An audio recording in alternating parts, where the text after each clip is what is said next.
Okay, तो हमने chapter number 5 start किया हुआ था, जो कि था about time value of money.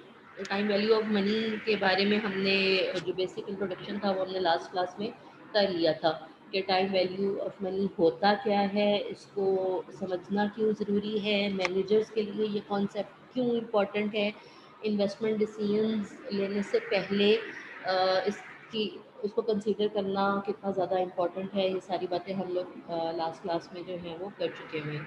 उसके बाद हमने कहा था कि there are 3 types of cash flows, जिसमें से हमने कहा था कि सिंगल अमाउंट कैश फ्लोज हैं, annuities, and then mix streams cash flows. अब इन तीनों का इंट्रोडक्शन भी आप लोगों के साथ मैंने क्लास में कर लिया था कि सिंगल अमाउंट कैश फ्लो का क्या मतलब है, एन्युइटीज़ क्या होती हैं, and mix stream cash flows का क्या मीनिंग है। उसके बाद हमने सिंगल अमाउंट को इन डिटेल देख लिया था। इन डिटेल मीन्स हमने इसके लिए प्रेजेंट वैल्यू भी कैलकुलेट की थी और फ्यूचर वैल्यू भी कैलकुलेट की थी। किसी का इससे रिलेटेड क्वेश्चन होगा तो वो हम लेक्चर के बाद जो है वो उसको आंसर कर लेंगे। आज का जो हमारा टॉपिक है वो है एन्युइटीज़ के बारे में। तो एन्युइटीज़ जो हैं इनके बारे में मैंने आपको डेफिनेशन बताई थी कि एन्युइटीज़ क्या होती है। बेसिकली एन्युइटी होती है व्हेन देयर इज़ पीरियोडिक और फिक्स्ड, या फिर आप उसको कह लें कि same amount of cash flows हैं for certain period of time, for certain number of years। ये डेफिनेशन हम तो कर चुके हैं ना, और इससे रिलेटेड एग्जांपल्स भी हमने की थी कि किसको हम एन्युटी कहते हैं। एन्युटीज़ उन कैश फ्लोज को कहते हैं जो कुछ सालों के लिए फिक्स्ड हों। जैसे हम लिखते हैं कि ईयर 1 में हमें 3000 कैश इनफ्लो कहीं से रिसीव हुआ, तो ईयर 2 में भी ये 3000 ही रहा, ईयर 3 में भी 3000 रहा। तो इनको हम कंसिडर करते हैं कि ये fixed amount of cash flows हैं, या same amount of cash flows हैं, या periodic amount of cash flows हैं। तो इनको हम कहते हैं कि ये एन्युइटी है। एन्युइटी का मीनिंग यही है कि कुछ सालों के लिए, for certain number of years, वो 10 ईयर्स हो सकते हैं, वो 20 ईयर्स हो सकते हैं, fixed amount of cash flows अगर हर साल के एंड पे या हर मंथ के एंड पे आ रहे हैं तो हम कहते हैं कि ये एन्युइटी है। अब एन्युइटी को समझना या पढ़ना या इसका कॉन्सेप्ट क्लियर करना क्यों ज़रूरी है? इसलिए ज़रूरी है क्योंकि ये हमारी डेली प्रैक्टिकल लाइफ में बहुत सारी चीज़ों में यूज़ होता है। फॉर एग्ज़ाम्पल हम कहीं कोई, मैंने इसकी एग्ज़ाम्पल दी थी कि कुछ इंश्योरेंस कंपनीज़ वाले हैं, वो ये क्लेम करते हैं कि आप हमें मंथली या ईयरली इतनी अमाउंट डिपॉज़िट कराते जाएँ, तो आफ्टर 30 इयर्स हम आपको इतना रिटर्न देंगे। तो ये सब एन्युइटी की टाइप्स हैं, एन्युइटी की एग्जांपल्स हैं। तो एज अ क्या बिजनेस ग्रेजुएट हमें उसको एनालाइज करना आना चाहिए कि जो ऑफ़र इंश्योरेंस कंपनीज वाले हमें कर रहे हैं वो कितनी यूज़फुल है हमारे लिए, है भी या नहीं है, एट्सेट्रा। तो ये क्लास में हम लोग पहले सारा कुछ डिस्कस कर चुके हुए हैं कि एन्युइटी को पढ़ना क्यों ज़रूरी है। अब मैं दो एग्जांपल्स दे देती हूँ। फॉर एग्जांपल एन्युइटी की ही टाइप्स हैं कि फॉर एग्जांपल आपका जो आप कहीं जॉब कर रहे हैं और अगर आपका मैनेजर आपको कहता है कि जो मैंने तुम्हें हर साल 1000 रुपीज़ बोनस देना है, रुपीज़ आपको कम लग रहे हैं तो चलें आप लोग डॉलर कंसीडर कर लें इसको, जो मैंने हर साल के एंड पे आपको $1000 एज अ बोनस देना है, अगर आप वो ना लें और उसको मेरे पास ही रहने दें, तो मैं आफ्टर 10 इयर्स आपको सपोज सम 50,000, मैं वैसे एग्जांपल के तौर पे कह रही हूँ कि 50,000 या 5 लाख कर लें, $5 लाख दूंगा। एग्जाम्पल ये है कि अगर आपका मैनेजर जो है वो आपको कहता है, आप कहीं जॉब कर रहे हैं और वहाँ पे जो आपका मैनेजर है वो आपको ये कहता है कि मैंने तुम्हें ईयरली 1000 बोनस देना है, लेकिन अगर तुम एग्री हो जाओ और ये $1000 बोनस तुम ना लो, इसको मेरे पास ही रहने दो, तो मैं आफ्टर 10 इयर्स हर साल का जो $10,000 का बोनस था वो तुम ना लो फॉर 10 इयर्स, तो 10 ईयर्स के एंड पे मैं तुम्हें $5 लाख दूंगा, या कोई भी अमाउंट है। तो ये बेसिकली एनुटी की एग्जांपल है, जहां आपका मैनेजर आपको कह रहा है कि $1000 एनुअली फॉर 10 ईयर्स तो मुझे देते रहो। तो फिक्स्ड अमाउंट है और फॉर 10 ईयर्स है। For 10 years this fixed amount, तो ये हमें पता लग जाता है कि एनुमिटी की बात हो रही है कि 10 साल तक मुसलसल $1000 आपके मेरे पास ही रहेंगे या आप मुझे डिपॉजिट करवाते रहेंगे। तो दिस इज़ एनुइटी। तो एनुइटी की एग्जांपल है। तो अगर आप हैं वो एम्प्लॉई, तो आपको कुछ कैलकुलेशंस करनी आनी चाहिए कि आपके लिए क्या ज़रूरी है। आप उस मैनेजर से $1000 साल के एंड पे ले लें, या उसको दे दे कि वो कहीं और इन्वेस्ट कर दे और आपको 10 साल बाद इकट्ठी ये अमाउंट दे दे। तो ये डिसीजन आप तभी ले सकेंगे जब आपके पास एनुइटी का कॉन्सेप्ट होगा, आप उसको समझते होंगे और कुछ कैलकुलेशंस कर सकेंगे, तो ही आप उसको यस और नो में आंसर कर सकते हैं। ठीक है। और इसीलिए ये एनुइटी का कॉन्सेप्ट जो है वो आप लोगों को पढ़ाया जा रहा है, किसी के लिए भी ये इतना ही इम्पोर्टेंट होता है। फिर आती हैं एनुइटी की टाइप्स के। एनुइटी की दो टाइप्स है। एक को हम कहते हैं ordinary entity, sorry, two types of annuity है। One is called ordinary and other one is ordinary annuity,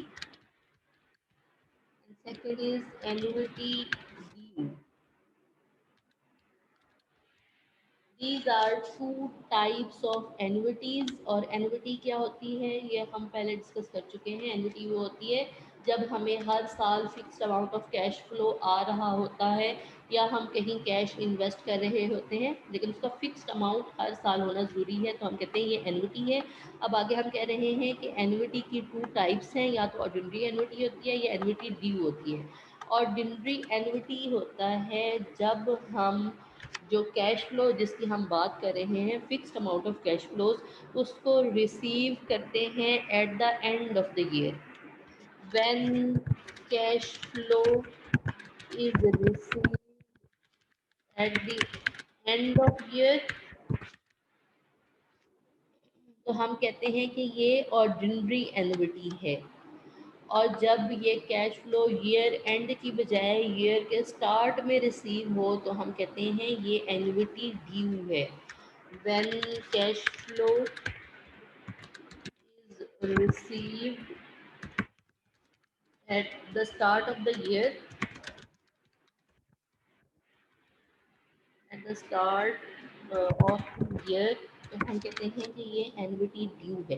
अब एट द एंड और एट द स्टार्ट का क्या मतलब है? सपोज आप कहीं से कोई इंस्टॉलमेंट आपने रिसीव करनी है। अगर वो इंस्टॉलमेंट आपको साल के आखिर में मिलेगी, 31 दिसंबर को मिलेगी या 30 दिसंबर को मिलेगी, तो आप कहेंगे दिस इज़ ऑर्डिनरी एनुइटी। लेकिन अगर वो साल के एंड की बजाय आपको साल के स्टार्ट में दे देते हैं, तो हम कहते हैं ये एनुइटी ड्यू है। शायद इंस्टॉलमेंट्स हमारे लिए इतनी कॉमन टर्म ना हो, हमारे इर्द गिर्द ज़्यादा प्रैक्टिकली हम कमेटियाँ देखते हैं।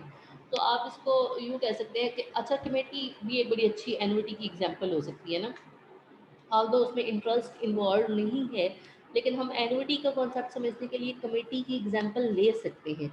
कमेटी में क्या होता है कि हम हर महीने एक फिक्स्ड अमाउंट देते रहते हैं, तो वो एनुइटी है।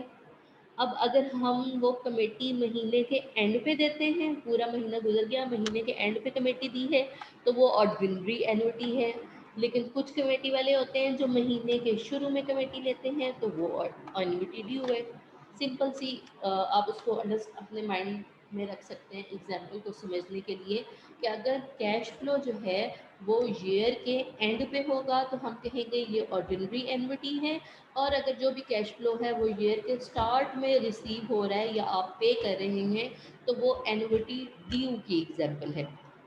आई होप ये आप लोगों को क्लियर हो गया होगा, और अगर इससे रिलेटेड कोई क्वेश्चन है तो एंड पे हम पूछ भी लेंगे, उसको डिस्कस भी कर लेंगे। अब लेकिन जो मोस्ट कॉमन है वो है ऑर्डिनरी एनुइटी, जो बिजनेसेस में यूज़ होती है और जो ज़्यादा कॉमन है। एनुइटी ड्यू इतनी ज़्यादा कॉमन नहीं है और इतनी ज़्यादा यूटिलाइज नहीं होती, इसलिए हम पहले ऑर्डिनरी एनुइटी को इन डिटेल देखेंगे और उसके बाद हम एन्युटी ड्यू पे जाएंगे। तो सबसे पहले आते हैं ऑर्डिनरी एन्युटी की तरफ। अब ऑर्डिनरी एन्युटी क्या है, ये आप लोग अब खुद भी एक्सप्लेन या डिफाइन कर सकते हैं। Ordinary annuity means fixed amount of cash flows received at the end of the year, at the end of year, fixed amount of cash flows received at the end of year for certain number of period, for certain time period। कुछ अरसे के लिए ये certain time period जो है ये 5 years भी हो सकते हैं, 10 years भी हो सकते हैं, 20 years भी हो सकते हैं। तो this is the amount, this is the example of या डेफिनेशन ऑफ ऑर्डिनरी एन्युटी, कि जब आपको जो भी fixed amount of cash flows हैं वो साल के एंड पे रिसीव होंगे या आप पे करेंगे तो हम कहेंगे ये ऑर्डिनरी एन्युटी है। अब नेक्स्ट जो टास्क होता है हमारा, हमें पता है कि हमने present value and future value calculate करनी होती है हर टाइप ऑफ कैश फ्लो से रिलेटेड। जैसे हमने ये सिंगल अमाउंट पढ़ा था तो इसमें प्रेजेंट वैल्यू भी कैलकुलेट की थी और फ्यूचर वैल्यू भी कैलकुलेट की थी। तो इसी तरह हमने इस ऑर्डिनरी एन्युटी की प्रेजेंट वैल्यू भी कैलकुलेट करनी है एंड फ्यूचर वैल्यू भी कैलकुलेट करनी है। ओके, तो अब इसकी प्रेजेंट वैल्यू या फ्यूचर वैल्यू कैलकुलेट करने का मेथड क्या है। सबसे पहले हम बात करते हैं प्रेजेंट वैल्यू की। अब हमें पता है कि किसी भी चीज़ के लिए हमने क्लास में भी डिस्कस किया था कि जब हमने प्रेजेंट वैल्यू या कोई भी फ्यूचर वैल्यू कैलकुलेट करनी होती है तो सबसे पहला काम हम क्या करते हैं, हम एक टाइम लाइन बनाते हैं। राइट, टाइम लाइन बना के हम इस टाइम लाइन पे नंबर ऑफ ईयर्स मेंशन करते हैं कि 0 यहाँ पे है और सपोज 10 years की एन्युटी है तो ये 10 यहाँ पे होगा। ये this is a time line, और टाइम लाइन से रिलेटेड आप लोगों को कॉन्सेप्ट जो है वो पहले से पता है। तो अगर हमने प्रेजेंट वैल्यू कैलकुलेट करनी है तो हम सारे कैश फ्लोज जो इस टाइम लाइन पे होते हैं उनको 1 by 1 डिस्काउंट करते जाते हैं। डिस्काउंट मीन्स उन सब की प्रेजेंट वैल्यू कैलकुलेट करके उनको यहाँ ईयर 0 पे ले आते हैं और उसके बाद उन सबको ऐड कर लेते हैं तो वो प्रेजेंट वैल्यू कैलकुलेट हो जाती है। लेकिन आप लोग इमेजिन करें कि अगर 20 years के लिए हम कोई कैलकुलेशन कर रहे हैं तो यहाँ हमें 20 years ड्रॉ करने पड़ेंगे। 20 years के लिए same amount of cash flows लिखनी पड़ेगी और फिर उन सब के लिए सेपरेट सेपरेट उनकी प्रेजेंट वैल्यू कैलकुलेट करनी पड़ेगी और फिर उसको ऐड करना पड़ेगा। लेकिन यहाँ वर्ड में फ़िलहाल उसको ड्रॉ करना मुश्किल है, या शायद आप लोगों को मेरी बात वैसे समझ ना आ रही हो तो मैं आप लोगों को बुक से दिखा देती हूँ इसकी कोई एग्जांपल।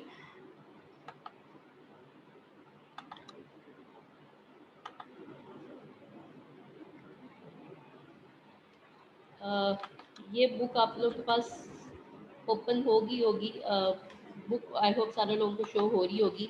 यहाँ पे सबसे पहले आप लोगों के पास एग्जांपल है जो ज़रा क्लियर कर रही है ऑर्डिनरी एन्युटी और एन्युटी ड्यू के डिफरेंस को।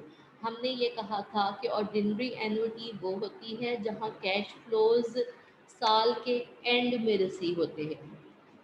तो जब साल के एंड में रिसीव होंगे तो सपोज आज हमने इन्वेस्टमेंट की है एट टाइम ज़ीरो, तो हमें आज कुछ रिसीव नहीं होगा। जब एक साल ख़त्म हो जाएगा तो फिर हमें रिसीव होगा, दैट मीन्स एक साल बाद रिसीव होगा। इसलिए ईयर ज़ीरो पे कैश फ्लो ज़ीरो है, जबकि ईयर 1 पे जाके हमें कैश फ्लोज रिसीव होंगे और फिर अगले 5 सालों के लिए ये अमाउंट रिसीव होती जाएगी। This is ordinary annuity. लेकिन एन्युटी ड्यू में हमें साल के शुरू में ही कैश रिसीव हो जाता है, तो इस वजह से हमने ईयर 0 पे ही अमाउंट रिसीव कर ली है, लेकिन 5th ईयर पे जाके मतलब साल के एंड पे हमें कुछ नहीं मिलेगा। तो ये यहाँ पे हमें हमारा कैश फ्लो ज़ीरो है। तो यहाँ आप देख सकते हैं कि टोटल अमाउंट 5000 और 5000 सेम है दोनों एन्युटीज़ में, ऑर्डिनरी एन्युटी में भी और एन्युटी ड्यू में भी। ये 5000 है और यहाँ भी 5000 है, ये दोनों सेम है। लेकिन ऑर्डिनरी एन्युटी में ईयर 0 में कैश फ्लो ज़ीरो होता है। क्यों ज़ीरो होता है? क्योंकि हमें पूरा साल गुजरने के बाद पैसे मिलने हैं। लेकिन एन्युटी ड्यू में हमें साल शुरू होते ही पैसे मिल जाने हैं, लिहाजा स्टार्ट में ही हमें पैसे मिल जाएंगे। लेकिन जब साल ख़त्म होगा, लास्ट ईयर का एंड होगा, तब हमें कोई कैश रिसीव नहीं होगा। ये ऑर्डिनरी एन्युटी और एन्युटी ड्यू को डिफ्रेंशिएट करने के लिए एक एग्जाम्पल मैंने दिखाई है।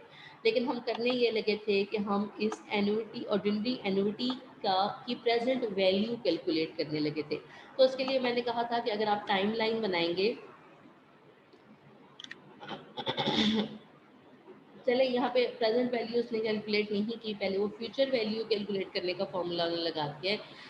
तो अगर मैंने कहा था कि ये टाइम लाइन बना लें, टाइम लाइन आपने बना ली 5 इयर्स के लिए, उसमें 5 इयर्स भी ड्रॉ कर लिए, ठीक है।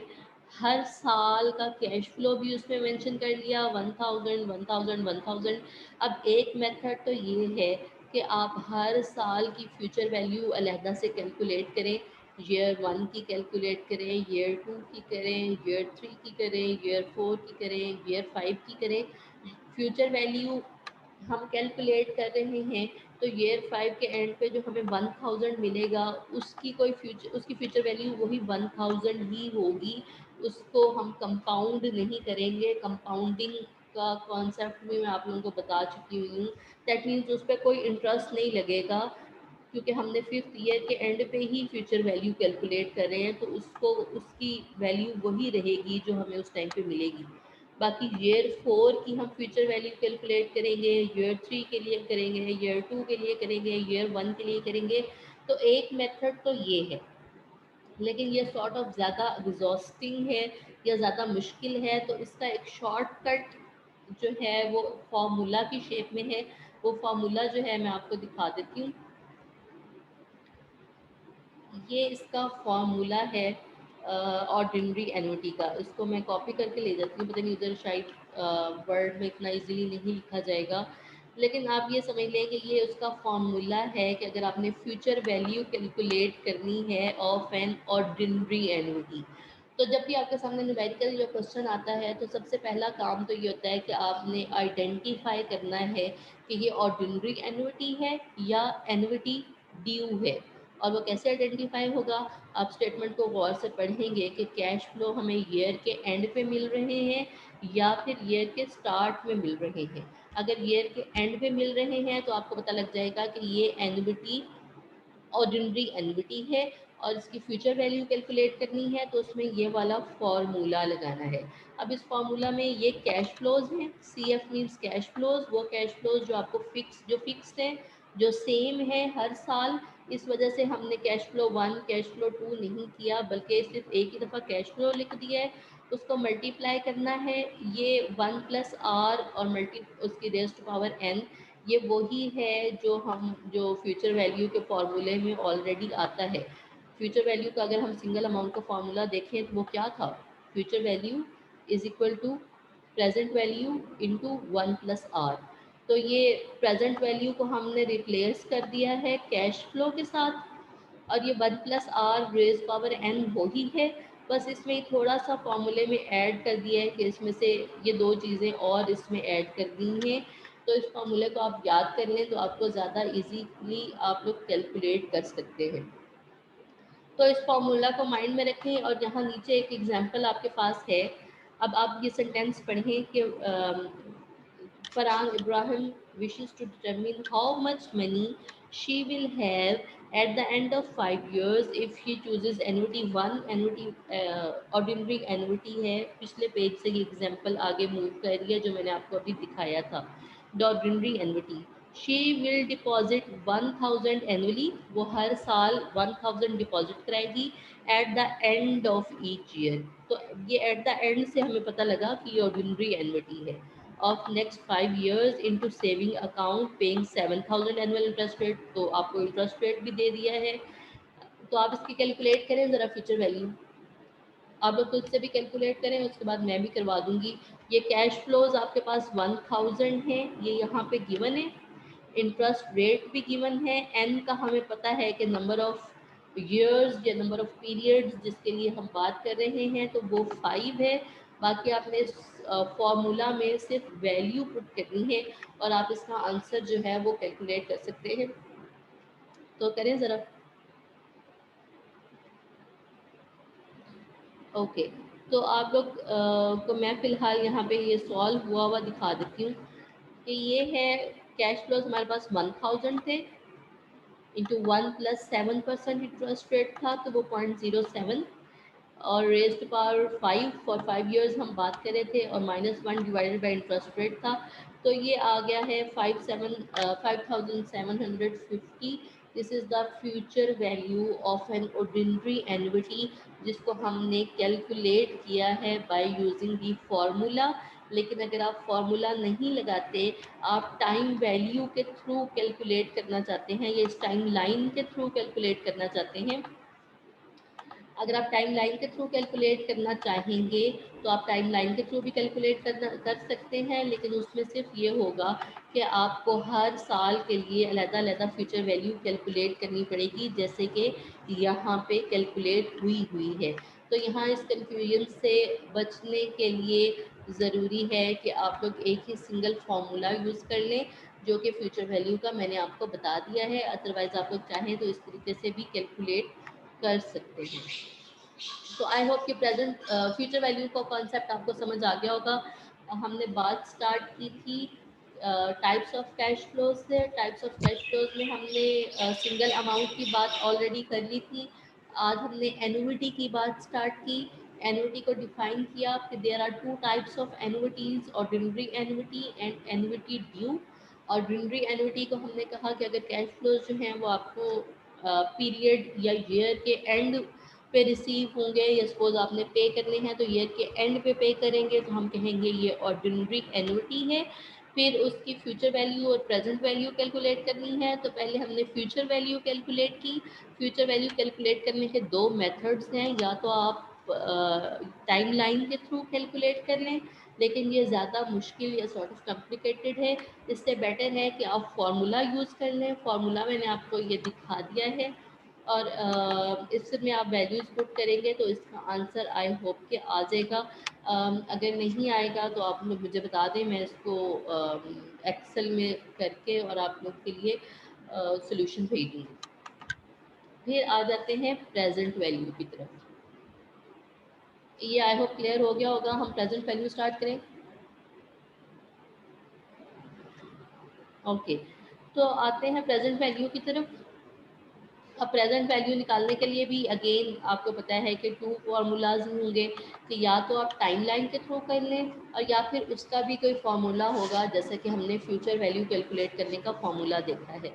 आप लोग कहते हैं तो मैं यहाँ फ्यूचर वैल्यू कैलकुलेट करने का फार्मूला जो है वो एंटर कर देती हूँ, लिख देती हूँ। फ्यूचर वैल्यू था, future value is equal to cash flows. Cash flows जो हर साल जो हैं वो फिक्स्ड हैं, मल्टीप्लाइड बाय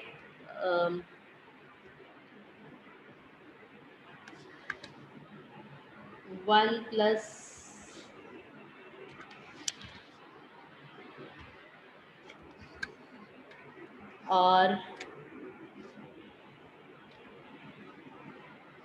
और raise to power n।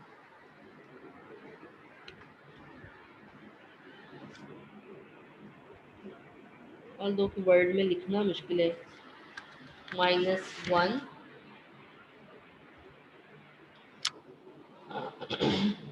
and divided by r and then this bracket close। तो ये फ्यूचर वैल्यू का फॉर्मूला था। आते हैं प्रेजेंट वैल्यू की तरफ। प्रेजेंट वैल्यू में भी एक तो मेथड ये है कि आप टाइम लाइन के थ्रू कर लें, जो कि ये यहाँ पे हुआ है। सपोज अब प्रेजेंट वैल्यू कैलकुलेट करनी है। एग्जांपल ये है कि आपके पास फॉर 5 इयर्स 700 कैश फ्लोज हैं, और आपने इनकी प्रेजेंट वैल्यू कैलकुलेट करनी है। तो एक मेथड तो वही है कि आप टाइम लाइन ड्रॉ करें, हर साल के कैश फ्लोज लिखें, उन सब की प्रेजेंट वैल्यूज़ जो हैं वो कैलकुलेट करें, और उसके बाद इन सब को ऐड कर लें तो आपके पास प्रेजेंट वैल्यू आ जाएगी। जबकि इसका जो दूसरा मेथड है प्रेजेंट वैल्यू कैलकुलेट करने का, वो ये है कि आप इसका भी फार्मूला लगा लें, और इसका फार्मूला ये है। इसके फार्मूले में present value equal to cash flow divided by 1 + r raise power n, ये सिंगल अमाउंट का था। लेकिन इसमें थोड़ी सी चेंजेस के साथ ये न्यू फार्मूला है प्रेजेंट वैल्यू कैलकुलेट करने का। आप इसमें वैल्यूज़ पुट करके आंसर बहुत इजीली कैलकुलेट कर सकते हैं। जैसे कि हमारी एग्जांपल में कैश फ्लोज आपको पता है 700 है, इंटरेस्ट रेट और हमने अभी एग्जांपल में नहीं पढ़ा और ना ही एन देखा है। तो जाते हैं एग्जांपल की तरफ। ये एग्जांपल है, this is the Braden company, a small producer of plastic toys, wants to determine the most it should pay to purchase a particular ordinary annuity। अब ये भी यहाँ पे मेंशन हुआ है कि ordinary annuity है। ordinary annuity और annuity due दोनों के फॉर्मूलाज जो हैं वो डिफरेंट हैं। तो हम फिलहाल ordinary annuity की बात कर रहे हैं। The annuity consists of cash flows of 700 at the end of each year। अब ये बता एक बार फिर एक्सप्लेन कर दिया है ऑर्डिनरी एन्युटी को कि इसमें cash flows at the end of each year मिलते हैं। For 5 years the firm requires the annuity to provide a minimum return of 8%। Interest rate भी आ गया और n नंबर ऑफ years भी आ गए। तो आप इस फॉर्मूला में वैल्यूज़ पुट करके उसका आंसर इजीली कैलकुलेट कर सकते हैं कि ये उसकी फ्यूचर वैल्यू है और ये उसकी प्रेजेंट वैल्यू है। आई होप ये आप लोगों को समझ आ गया होगा। हमारी जो क्लास है उसका टाइम ख़त्म होने वाला है। नहीं, अभी 10 मिनट्स हैं। ओके, नहीं हमारे पास 10 मिनट्स है। ठीक है, तो हम इसकी प्रैक्टिस जो है वो करना स्टार्ट कर सकते हैं। आप लोग अपनी नोटबुक और पेन ओपन करें और हम जो पहले तो ये फार्मूलाज एक दफ़ा अपने हैंड से लिखें और इनमें वैल्यूज़ पुट करके और आंसर्स जो हैं वो आप कैलकुलेट चले क्लास के बाद कर लेंगे। लेकिन अभी आप लोगों को क्वेश्चन है तो आप लोग मेरे से पूछ सकते हैं। ऑर्डिनरी एन्युटी में और एन्युटी ड्यू में डिफरेंस क्लियर हो गए? अब ये किस वही है ना यस कमेटी? मैम।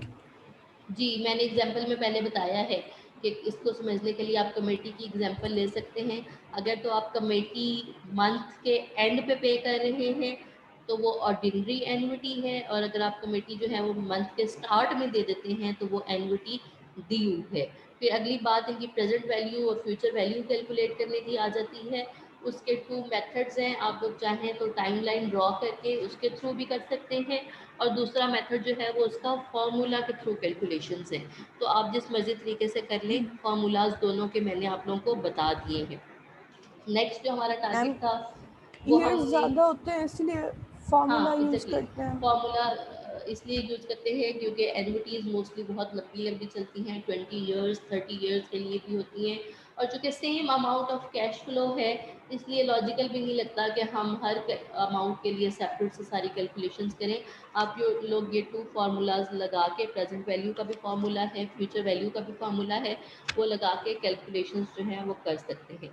नेक्स्ट मसला ये है कि अब हमारा नेक्स्ट काम जो है वो उसकी प्रैक्टिस करना था।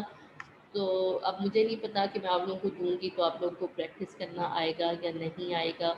लिहाजा मैं अभी नया नेक्स्ट कॉन्सेप्ट जो है वो स्टार्ट नहीं करा रही। हम इसके एक्सरसाइज पे जाते हैं और वहाँ से कोई क्वेश्चन ढूंढने की कोशिश करते हैं जो कि ऑर्डिनरी एन्युटी से रिलेटेड हो, और उसमें हम ये सारे फैक्टर्स ढूंढेंगे कि उसमें कैश फ्लोज कहाँ पे मेंशन है, इंटरेस्ट रेट कहाँ पे मेंशन है, और नंबर ऑफ पीरियड्स या ड्यूरेशन जो है मैम वो आप कहाँ खुद पे से मेंशन। कोई स्टेटमेंट लिखवा दें, चले खुद हम से वो लिखवा ट्राई देती कर हूँ, लेते हैं। लिखें। यस मैम, लिखवा। मैम मैं बड़ी देर से पेन ढूंढ चले जी लिखे, मैं लिखवाने लगी हूँ। जी।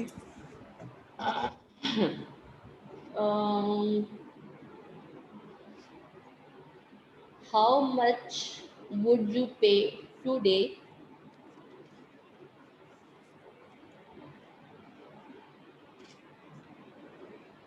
हाउ मच वुड यू पे today to receive a guaranteed 3000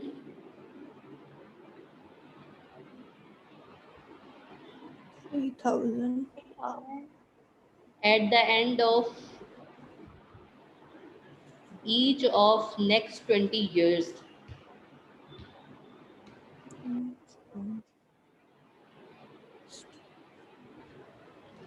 How much would you pay today to receive a guaranteed 3,000 at the end of each of the next Uh, 20 years? yes. Yes. receive are guaranteed Guaranteed $3,000 at the end of each of next 20 years. अगले 20 years के लिए हर साल के and पे आपको 3,000 guaranteed receive करना है. उसके लिए आप आज कितना पे करेंगे और amount of interest is 7% on your investment. Ma'am committee में इंटरेस्ट नहीं होता हाँ, कमेटी में इंटरेस्ट नहीं होता. और इसमें है क्यों? इसीलिए तो लोग कमेटियाँ डालते हैं. बैंकिंग में फिक्स डिपॉजिट नहीं कराते. इस्लाम में कॉन्सेप्ट नहीं है ना इंटरेस्ट का, इसलिए. यस. मैम इसकी फ्यूचर वैल्यू कैलकुलेट करनी है या प्रेजेंट वैल्यू? हाँ, फ्यूचर ये आप लोग today बताइए. प्रेजेंट निकाल. प्रेजेंट टुडे प्रेजेंट प्रेजेंट ही होगी। रुबाब पूछ रही है ना. मैम मैं रिचा रिजा.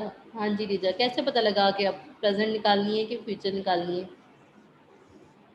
मैम टुडे से इससे टुडे से. यस. आप टुडे आज क्या डिपॉजिट कराएंगे, दैट मीन्स आपको प्रेजेंट वैल्यू कैलकुलेट करनी है और अमाउंट अगले 20 इयर्स के एंड पे आपको 3,000 रिसीव होनी है. इसका मतलब है वो फ्यूचर वैल्यू है. At the end of each of 20 years. अच्छा, हर साल के एंड में है ना ma'am?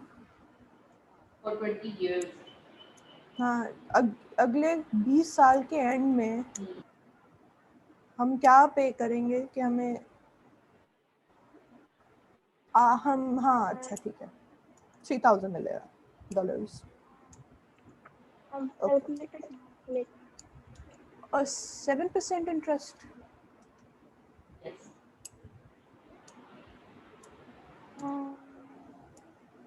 Hello. 7% interest. Okay ma'am, done हो गया. मैम ये भी आपको करके देना है? जी, ये भी करके देना है. ओके. चले, फॉर्मूला में आप लोग वैल्यूज लगा सकते हैं ना. आप लोगों को समझ आ गई कि प्रेजेंट वैल्यू कैलकुलेट करनी है. ये ऑर्डिनरी एन्युटी की एग्जांपल है. आप लोगों को गिवन फ्यूचर वैल्यू है. इंटरेस्ट रेट भी आपको पता लग गया एंड नंबर ऑफ पीरियड्स भी पता लग गया ना. Yes ma'am okay. लेकिन हम नेक्स्ट टॉपिक स्टार्ट नहीं कर सकते ना क्योंकि 3 मिनट्स रह गए हैं. तो आप आज की क्लास बाकी की हम इसकी प्रैक्टिस पे ही रहेंगे.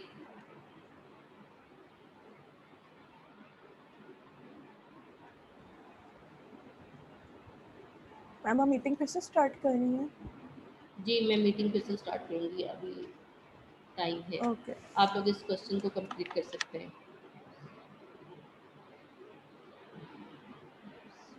F over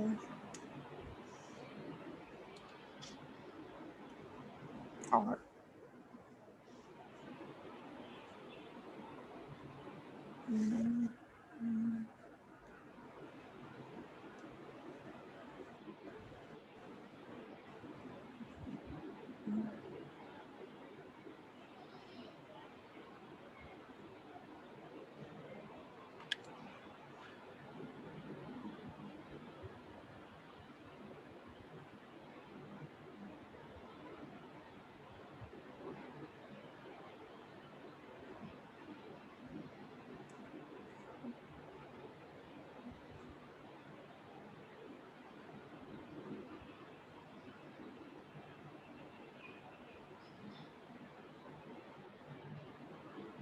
यार आप कैलकुलेट करना, मेरे पास कैलकुलेटर नहीं है, मोबाइल पे सही नहीं हो रहा। ओके. और n है 20. अच्छा मैंने वैल्यूज तो पुट कर दी. अब मैं जरा कैलकुलेटर देखूँ कहाँ है. चलिए, मैं मैं बैग में ही दोबारा रखूंगी से सब कुछ अब. मीटिंग स्टार्ट करती हूँ. तब तक आप लोग ये क्वेश्चन कंप्लीट करिए. ओके. ओके.